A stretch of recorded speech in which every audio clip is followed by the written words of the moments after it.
სავაჭრო ცენტრო 2009-ის მოვაჭრეებმა დღეს საპროტესტო აქცია გამართეს და სავაჭრო ობიექტზე შექმნილი ანტისანიტარია გააპროტესტეს. მოვაჭრეების თქმით, ობიექტიდან ნაგვის გატანა შუადღემდე ვერ ხერხდება, რაც აუტანელ სუნსა და ანტისანიტარიას იწვევს. მათივე თქმით, შექმნილი სიტუაცია მომხმარებლის რაოდენობაზეც აისახება. დილას ძალიან სუნია, შემოხვალ კარებს გააღებ, ყველა ეძახის ფუ გარბის ქვეთკენ. იმდენი ჩამოსულია დამსვენებელი, ყველა ეძახის ფუ კაციშვილი რამეს არ ყიდულობს. ხან შუადეხანი წმინდება, ხან დილას 1000-ში ერთი რომ დამხდეს კაცმენდილი. აქციის მონაწილეების თქმით, ადმინისტრაციას ბუნკერის გადატანის მოთხოვნით მიმართეს, თუმცა უშედეგოდ. ნაწილი ფიქრობს, რომ პრობლემის მიზეზი ავტოსადგომზე მოუწესრიგებლად გაჩერებული მანქანებია, რაც სანდასუფთავების მანქანის მოძრაობას აფერხებს. ჭიშკარი ჩაკეტენ, გაყიდენ. ხოდა ვერ შემოდის მუსორის მანქანა და ხალხი არიან გაუსაძლის პირობებში. ჩვენ აქა სასუქების ობიექტები გვაქვს, ისეც ხალხი მუშაობს, შემომსვლელი ცხვირზე აქვს ხელი აფარებული და ისე დადის და გვინდა დახმარება, მეტი ჩვენ არაფერს არ ვიტყობთ. სანდასუფთავების მანქანის მძღოლები ნაგვის გატანის შეფერხებაში ადმინისტრაციას ადანაშაულებენ. მათი თქმით, სავაჭრო ობიექტზე გადაადგილება ტერიტორიაზე გაჩერებული მანქანების გამო ხშირად შეუძლებელია. დიდით კი ტერიტორია დაკეტილია და შესვლას ვერ ახერხებენ. ადმინისტრაცია მომედი კი არ გახსნილა, დილას არ არის გახსნა ერთი ჯერ მომედი. მომედი დაკეტილი აქვს, მე რა უგრან, რით შემომედი, რით ავიღო და გავიხარ. გაბრალიან ჩვენ. მეტი არაფერი. ვერ შემოვიდია.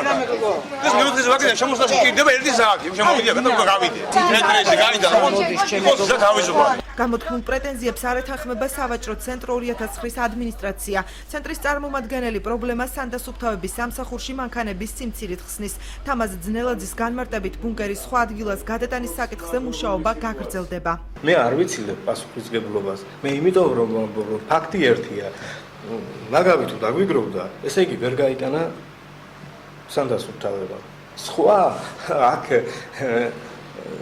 მიზეზის ძებნას აზრი არ აქვს და ყველაზე მთავარია, რაოდენობრივად შეიძლება კიდეს ყოფნის, აი დღეს მანქანა არის მეოთხე, კიდევ ერთხელ ვამბობ, მეოთხეჯერ გააქვს ნაგავი, მაგრამ წესით უნდა მოვიდეს ერთი, რომელიც ამას ითვისებს, არის ესეთი მანქანა, ხო გაუტანიათ პირველად ხო არ გააქვთ, არა? ამიტომ ის მანქანა ან წყობრიდანაა გამოსული, ან სხვა მიმართულებითაა დაკავებული. მანქანების სიმცირის შესახებ გამოთქმულ პრეტენზიას კატეგორიულად უარყოფენ სანდასუფთავების სამსახურში. ფინანსური მენეჯერის განმარტებით უწყებას 17 პრესიანი და 3 თვითმცლელი მანქანა ჰყავს, რაც ქალაქისთვის საკმარისია. ისინი შეფერხება სავაჭრო ცენტრის ტერიტორიაზე მანქანების მოუწესრიგებელი გადაადგილებით ხსნიან. ობიექტზე ყველა გეგმა გრაფიკი დაცულია და სრულდება სამუშაოების შეუფერხებლივ. გვაქვს რა თქმა უნდა პრობლემები. პირველად შეიძლება დასახელდეს ის, რომ მანქანა შეუშვან, სანამ გაიხსნება ეს სავაჭრო ცენტრი.